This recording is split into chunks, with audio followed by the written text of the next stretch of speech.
You can call leads and set appointments, and I do that. But you can also, if you want to maximize your profitability, there's going to be people who never answer the phone. And so you have to take that lead to the door. Welcome to Stay Paid Insurance and Financial Marketing. Unlock the secrets of success in insurance and financial services, where each episode delivers valuable tips and strategies to elevate your marketing game and help you succeed in both life and business. Brought to you by Reminder Media.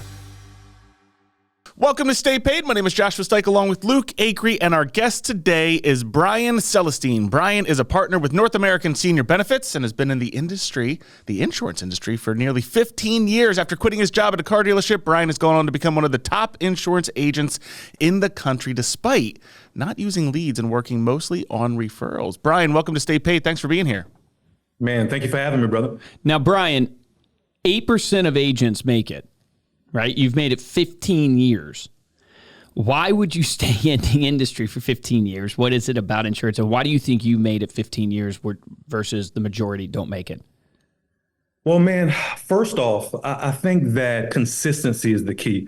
You know, I always tell people if this was a job and they had to clock in, they would be more successful, right? You know, the fact that I always say the freedom that we have is the gift in this business. The curse in this business is the freedom we have. And typically people will freedom their way out of business, man. If someone had to clock in, clock out every day, they committed to that 40-hour work week. They committed to that schedule. More people, I imagine that number would be, half or more. But it's just the freedom and not having the discipline, the consistency to go out and work. And one thing that I've always been very disciplined. I'm a very consistent person. I'm OCD, so my wife might say too consistent. But man, I mean, that's one of the things that's definitely kept me in this 15 years. Not only that, it's my mindset, man. When I got into this business, I had in my mind that I'm going to make it no matter what. Has it always been easy? No. But people quit too often when things get hard. It's not going to be easy. If it was easy, everybody would be doing it. And guess what? The insurance companies wouldn't pay us as much money, right? They'd start paying us, $10 per sale if it was easy. So it's not easy, but it is a simple business. So if you're coachable, teachable, and you work with a company who has a duplicatable system, man, a lot more people would make it for sure. Yeah, super well said, man. Yeah, it is funny how I love how you framed it up that it's like it's not easy, but it's a simple business. And people just don't do the simple things. When you are training new agents, because I'm sure you're doing a lot where you're giving back to new agents and whether it's recruiting them in or whatever it is, what is it that you're telling people this is what your day should look like?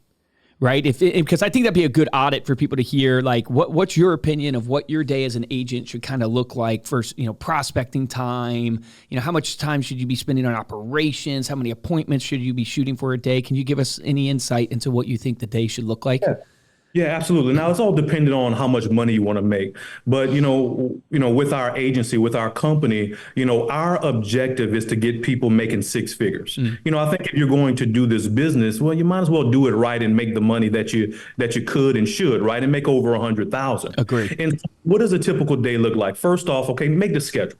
Now, this was my schedule when I first got into business. I'm not saying this has to be your schedule, but you know what? Working this schedule, I won Agent of the Year, wrote the most business in America. On Mondays, I work 10 to 8, Tuesdays, 10 to 6, Mondays 10 to 8, Tuesdays 10 to 8, Wednesdays 10 to 6, Thursdays 10 to 8, Fridays 10 to 6, Saturdays 10 to 8. Sundays I was off. That was a 56-hour work week. Now, somebody may say, Brian, I'm not working 56 hours. Okay, understood. But we're all adults, right? Adults, if you're working full time, I think you should put in at least 40 hours. If you're not working a full-time schedule, then you can't expect full-time results. So what I would say to people, some people try to get it in this and they want to work it like a job, 9 to 5. The problem is that we see a lot of people, we say prime time for us is after 5. So if I were you, I would pick 2 or 3 days where you can go late. And I mean, I'm talking about 7 or 8 o'clock, because a lot of people, we work in the senior market. We write everybody, but we typically work in the senior market, 50 to 85, that final expense market. A lot of these people are still working. People are getting older and working longer. They still have jobs. So if you're stopping at 5 o'clock every single day, there's going to be a whole group of people you never see. I also recommend weekends are a great time to catch people home, right? So if you're not catching people during the week, man, put in some Saturdays. It doesn't have to be the whole Saturday. It doesn't have to be every Saturday, but put in 1 or 2 a week so that way you can catch those individuals' homes that you were looking for. Now, what do you need to make that 6-figure income? 3 to 5 presentations a day. 3 to 5 presentations a day. Okay, 15 plus presentations per week. If you do 15 plus presentations per week, you will make a 6-figure income. You're doing what we teach you. And now I do want to, the gentleman said no leads. I started off in the industry with no leads with New York Life, but with North American Senior Benefits, we do have leads, right? And so it's made it's made our job a lot easier. Okay, because I used to have to just prospect. And you know what, at New York Life, and look, great company, not saying anything bad, but it was a revolving door. A lot of people came, a lot of people went. A lot of people came, a lot of people went, because not everybody was good at prospecting. Not everybody was good at getting referrals. Okay, but here, I still recommend prospecting. I still recommend referrals. But when you add leads to that, man, that's the sweet spot. When you put them all together, that's like the Power Rangers. No, Thundercats. Thundercats. When our powers combine, whatever cartoon that was. That is great. 15 a week. So 15 presentations a week. What does it take? And I know everybody's different, but what are you seeing on average? What does it take me prospecting wise or calling of leads wise to get those 15 appointments? Okay. So it depends on how good you are at referrals, right? And so let's just talk about leads. Okay. Let's say you're a person that you're not good at referrals. You don't like to prospect. You're just working leads. What we say is you want 30 new to you leads a week. 30 new people to see every single week. And if you get 30 leads a week, that will equate to 15 or more presentations. Now, the better you get, the less reliant you are on leads, the better you get at referrals and prospecting. It can be a lot less, right? But in every home, I'm going to ask, at New York Life, man, it was just, you had to get it. Right. It was no leads. It was referrals. Is how and I was the top case writer in the state of Louisiana with New York Life.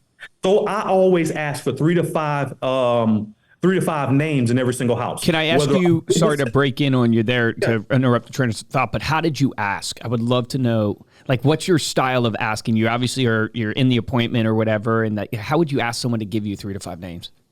Okay. Can we role play on this? Yeah, absolutely. All right. So we've closed a sale. We didn't close a sale. Now, most people I talk to, give me 3 or 4 people I can introduce myself to. Who comes to mind? Head down. It could be a friend, a family member, a coworker. Who comes to mind? Make it tough on me. Who comes to mind? I guess you could reach out to my mom, Evelyn. Okay. Well, you made it easy for me. All right. Well, your mom. All right. Let me get her number. All right. Perfect. Who else? I guess you can talk to my friend Josh. He's a little bit awkward over here, but he's quiet. He's quiet, but he's pretty cool. Now, let me tell y'all something. So let's say you made it hard. Okay. Yeah. I like when people make it hard because I like to pull it out of these clients. You know what I'm saying? But now if you making it difficult, I'll say the same thing. Who comes to mind? Head down. It could be a friend, a family member, a coworker. Who comes to mind? Head down. I say, oh, they're making it tough. I say, you probably got 100 names in your phone, huh, Ms. Johnson? I just need 3 or 5. Go ahead and grab your phone real quick. Let me grab that for you. Here you go, Ms. Johnson. Just give me 3 or 5 people out of here. All right, perfect. Who you got?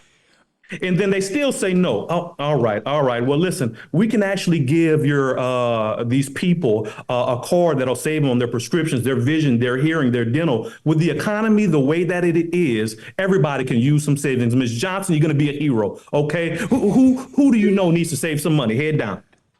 Dude, you're a freaking beast. All right. She's still not giving it to me. Now, Ms. Johnson, listen, we got this policy. Your daughter, Jill, is your beneficiary. Do you know that billions of dollars goes unclaimed every year? Billions. I want to make sure your daughter, Jill, is not one of those individuals. And the reason why those billions goes unclaimed is we can't find the beneficiary. Now, if Jill were to change her number, Give me 3 or 5 people that can help me get in touch with your daughter, Jill, to make sure she gets this 25,000. Who do you know that would help me get into contact with Jill? Boom. All right, so I got that. Now, let's get your beneficiary. Let me make sure I get your daughter's number, Jill. Let Jill know, okay, I'm going to give her a call. I want to explain how this policy works. She's your beneficiary. I want her to know what to do if something happens. Then I'm going to call the beneficiary. Hey, Jill. Hey, your mom, Elizabeth, man, you got a good mom. She thought about you. She wanted to make sure in the event something happened to her that you're not burdened with the cost of her funeral. I want to come by and just explain how that works. Boom. I get in front of Jill and I'm going over the policy. And you know what?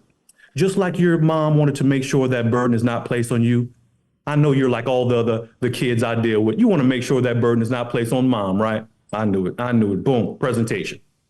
Yeah. You do all those every time, you're going to get referrals. Guaranteed. Yeah, you're a beast. You've done that more than once, I can tell. Yeah.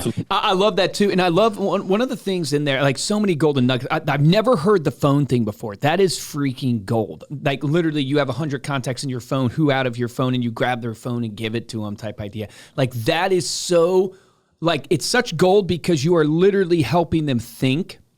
And they can pull up their contacts in their phone and find somebody. And then what are they finding? Not only name, they're finding the contact info right there that you can get. So that is a tangible takeaway that I've never heard before, which is awesome. But your positivity and posturing of how you're doing it is so incredible because you're just assuming the close constantly, and you're assuming the positivity, which I don't want people to miss, that, you know, you're going to be the hero, that you have an amazing mom. Like you're putting those thoughts into people's heads, and that's a really powerful psychological sales tactic to basically put onto people, personify onto people the greatness that you are bringing, the greatness that they can become. And a lot of people don't do that. They get very technical and they sell the feature, and features tell, benefits sell, and you're just bringing this positivity to the call that is pretty amazing.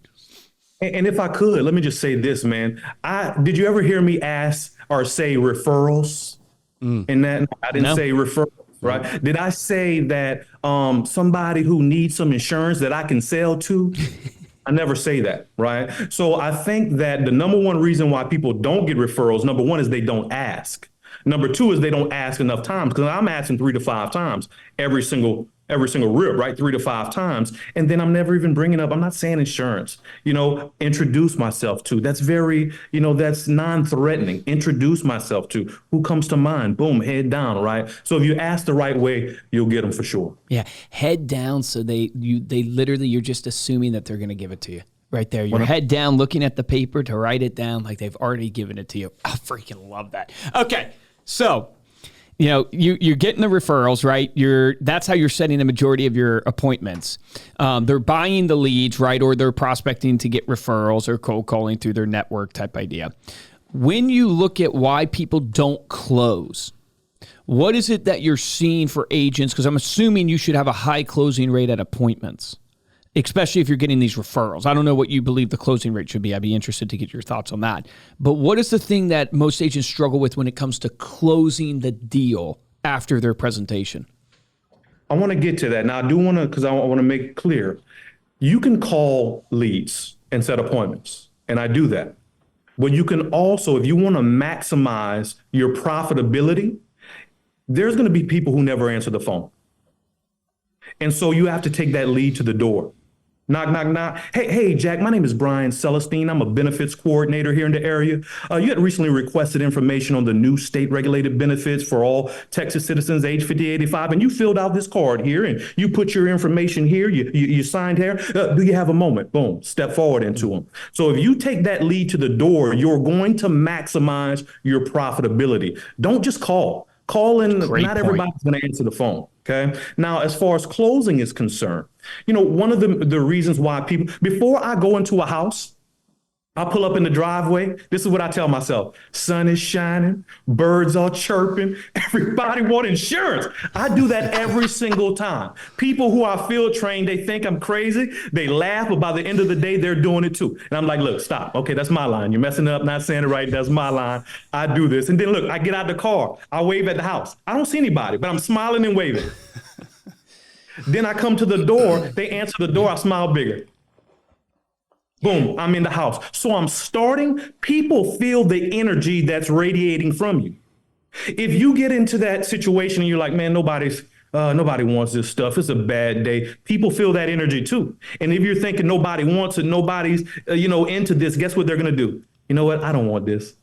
I'm not into this. Why don't you get out? Right. So first off, you got to go into that with that positive mindset. What that does for me is I'm like, you know what, Miss Johnson, she might push back, but I'm getting in that house. Right. She might give me some objections in the home, but I'm closing that sale. Okay. So first off, it starts here, your mindset, because, guys, not every day you're going to feel like doing this. Mm-hmm. There's going to be times when you don't feel like, rebuttaling. Right? You don't feel like overcoming objections. You just don't feel like it. But if you do that, that mindset is important. Here's the next thing. Having a duplicatable presentation. My presentation, when I tell the person who is most consistent will consistently sell more. The person who is most consistent will consistently sell more. My presentation, I say the same thing every single time.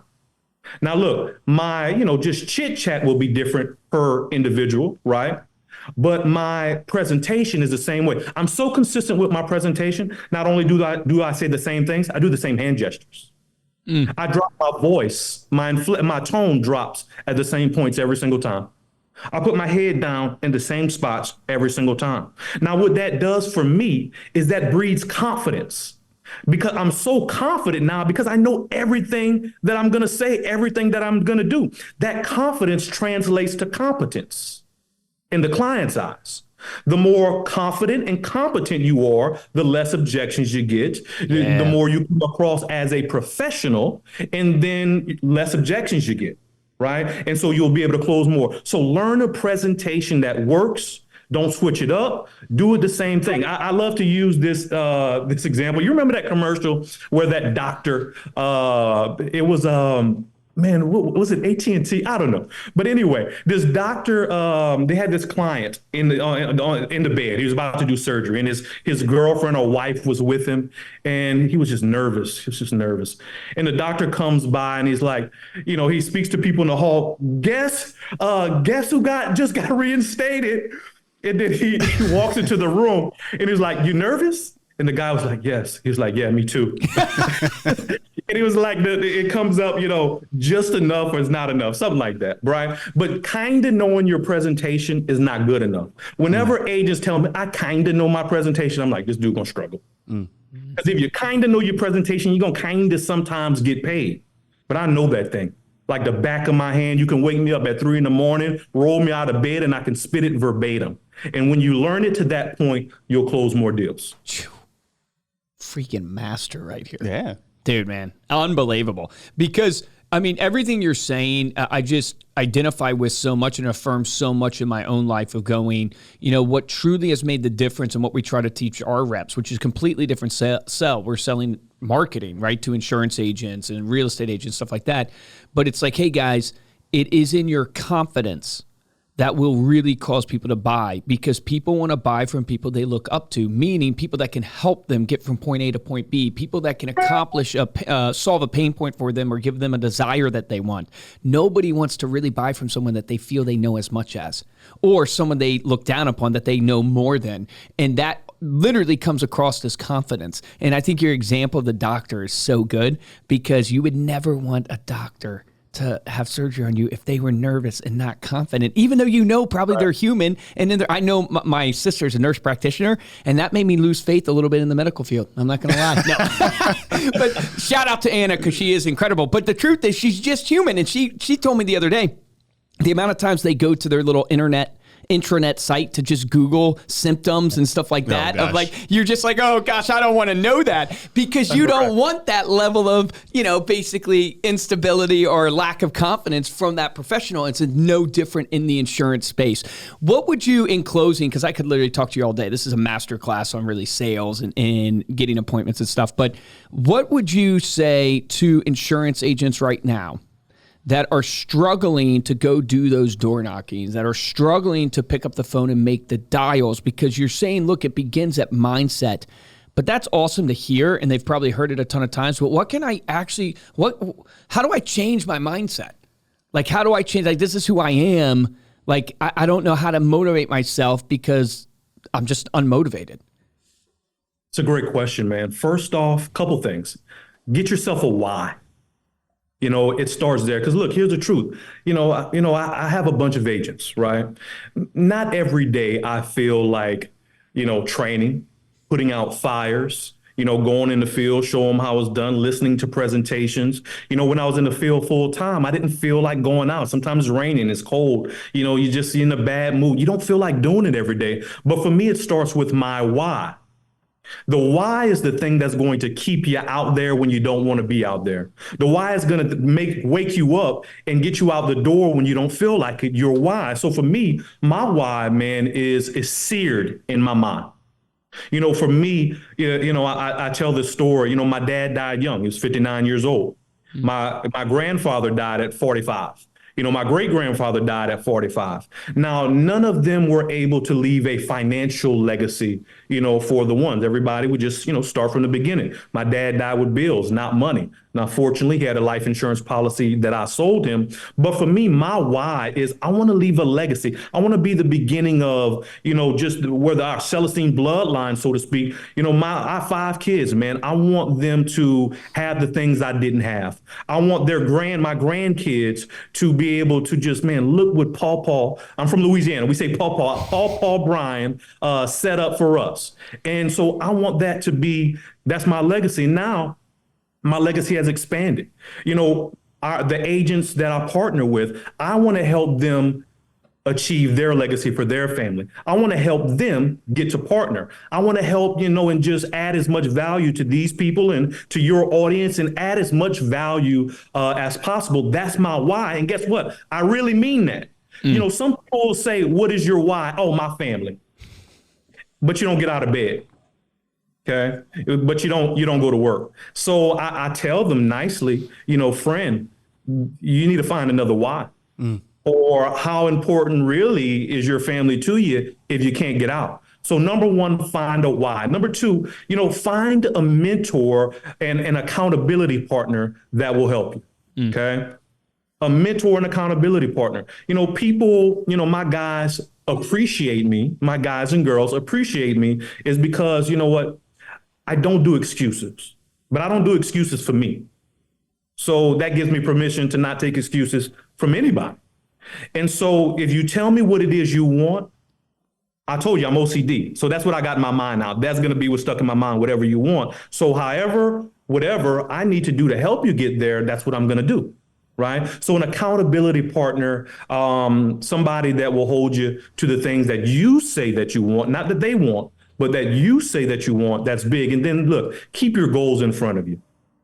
Keep your goals in front of you. You go in my bathroom, man. Look, half of my mirror, I do vision boards. Some people think that's corny. No, I've been doing it for years. And guess what? I've been checking off a lot of things on those vision boards over the years. I can pull them out. And on my mirror, I have, my goal, just different things that I want to achieve in 2023. Guess what? That's coming down in 2024. I'm putting up a new one. And it keeps it in front of me. When I was pushing for partner, I sleep on my back. So on the ceiling on my roof, in the house, it said, I'm so thankful and grateful to be a partner now. That's what it says. Yeah, I've been partner for years. It's still up there. I need to take it down. I need to get up there and take it down, man. But I keep that stuff, my goals in front of me on a constant basis. I read them every single day. When I'm in the shower, I pray. I give glory to Yahweh. I look at that vision board. I ask him to, help me achieve those things. And, me relying, my faith is a big part of my life. And, I think all of those things, man, will help anybody in any industry. What does your wife feel about your goals being on the roof or the ceiling? I mean. Well, it's on my side, so she doesn't, and plus she sleeps on her side. That's amazing. Yeah, that's amazing. We have a good lifestyle, so man, she's all right with it. Dude, that's awesome, amazing. Brian. So good. Yeah, such an inspiration. Thanks so much for coming on the show. Before we close out, let people know how they can connect with you and learn more about NASB. Yeah, absolutely, man. Give me a call. I like to talk to people directly. Brian Celestine, 337-412-2082. 337-412-2082.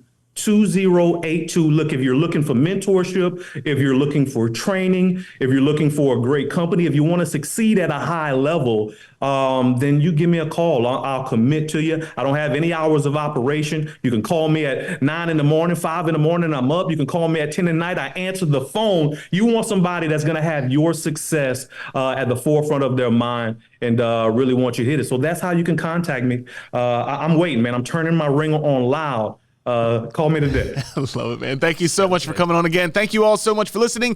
You can get the show notes of this episode over at staypaidpodcast.com.